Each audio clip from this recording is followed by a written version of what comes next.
আসসালামু আলাইকুম। আজকে আমি সয়াবড়ি রান্না করব। সয়াবড়ি রান্না করার জন্য এখানে আমি 1 পোয়া সয়াবড়ি নিয়েছি। সয়াবড়িগুলোকে আমি সেদ্ধ করে নেব বা ভাপ দিয়ে নেব। ফুটন্ত গরম পানিতে জাস্ট 1 মিনিট আমি সয়াবড়িগুলোকে সেদ্ধ করে নিয়েছি।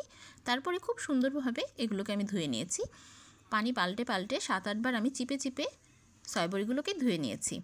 এগুলোকে অবশ্যই চিপে চিপে ধুয়ে নিতে হবে, এতে করে দেখবেন সয়াবড়ি থেকে একটা ময়লা বের হচ্ছে। সেই ময়লাগুলো যতক্ষণ পর্যন্ত পরিষ্কার না হয়ে যায় ততক্ষণ পর্যন্ত আপনাকে এটাকে ধুয়ে নিতে হবে। আর অবশ্যই আপনি 1 মিনিটই কিন্তু ফোটানোর চেষ্টা করবেন, নইলে এগুলো ভেঙে যাবে। তারপরে খুব সুন্দরভাবে আমি সয়াবড়িগুলোকে ভেজে নেব। সয়াবড়িগুলো আমি একদম ব্রাউন কালার করে ভেজে নিয়েছি। যত সুন্দর করে ভাজবেন আপনার সয়াবড়ি থেকে সুন্দর একটা স্মেল আসবে। এখন আমি রান্নার জন্য কড়াইতে তেল দিয়ে তার মধ্যে দিয়ে দিলাম কয়েকটা গোলমরিচ, দারচিনি, 2 টুকরা তেজপাতা, দিয়ে দিয়েছি পেঁয়াজ কুচি আর লবঙ্গ। এখন সুন্দর ব্রাউন কালার করে ভেজে নিব। এর মধ্যে দিয়ে দিব আমি 1 টেবিল চামচ রসুন বাটা, দিয়ে দিব 1.5 টেবিল চামচ আদা বাটা। আসলে আপনারা নর্মালি মাংস যেভাবে রান্না করেন এটা সেভাবেই রান্না করতে হবে। বাসায় এভাবে সয়াবড়ি রান্না করবেন। যারা নতুন কখনো খাননি তারাও এভাবে রান্না করে দেখতে পারেন, খেয়ে দেখতে পারেন। একদম ঠিক মাংসের মতো লাগবে। আপনি মাংস খাচ্ছেন নাকি সয়াবড়ি খাচ্ছেন কেউ বুঝতেই পারবে না, বা আপনিও বুঝতে পারবেন না। আমি এটা বাসায় রান্না করি যখন আমার বাচ্চা খুব পছন্দ করে।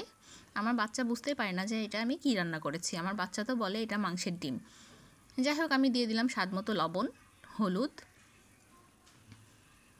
শুকনো মরিচের গুঁড়া। আমি একটু ঝালঝাল করে রান্না করব, আমি একটু কাঁচামরিচও দিব, ধনিয়ার গুঁড়া,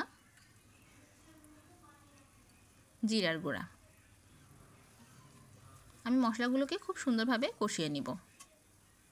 আর সয়াবড়িটাও অনেক কষাতে হয়। আমি এলাচ দিয়ে দিচ্ছি একটু গুঁড়া করে। আমি 4টা এলাচ দিয়েছি গুঁড়া করে। তারপর মশলাটা আমি খুব সুন্দরভাবে কষিয়ে নিব।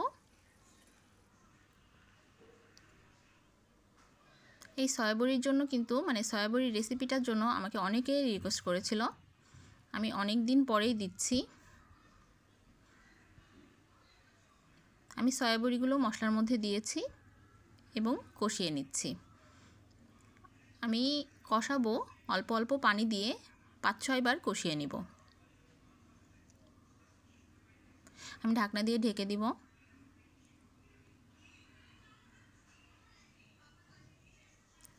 ঢেকে ঢেকে আমি এগুলো কষিয়ে নিয়েছি। আমি ছোট ছোট আলু দিচ্ছি, নতুন আলু, ছোট আলু, এই জন্য আমি ছুলে নিইনি। আপনারা যদি বড় আলু দিতে চান ছিলে ছোট করে কেটে দিতে পারেন। আমি ছোট আলুগুলো দিয়েছি। দেওয়ার পরে আমি আবারও কষিয়ে নিব।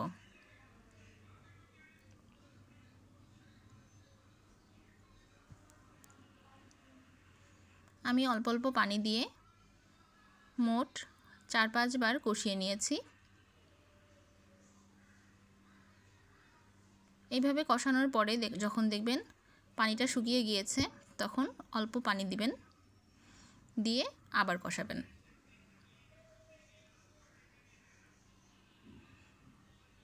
এটা রান্নাটা অনেক সহজ, কিন্তু একটু প্রসেসিংয়ের একটু ব্যাপার আছে।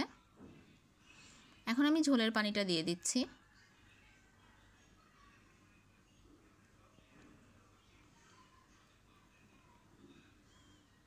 দেখেন, দেখতে কিন্তু মনেই হচ্ছে না যে এগুলো সয়াবড়ি।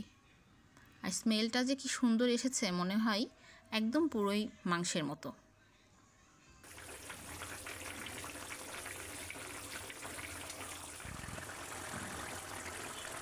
একটু ভাজা জিরার গুঁড়া দিয়েছি, কয়েকটা কাঁচামরিচ দিয়েছি। আমার রান্নাটা রেডি হয়ে গিয়েছে। দেখেন তো বোঝা যাচ্ছে কিনা এটা সয়াবড়ি রান্না। আর খেতেও কিন্তু একদম মাংসের মতো। বাসায় যে কাউকে যদি আপনি এটা দেন কেউ বুঝতেই পারবে না যে এটা সয়াবড়ি। আমার রান্নাটা ভালো লাগলে আমার চ্যানেলটা সাবস্ক্রাইব করবেন। আল্লাহ হাফেজ।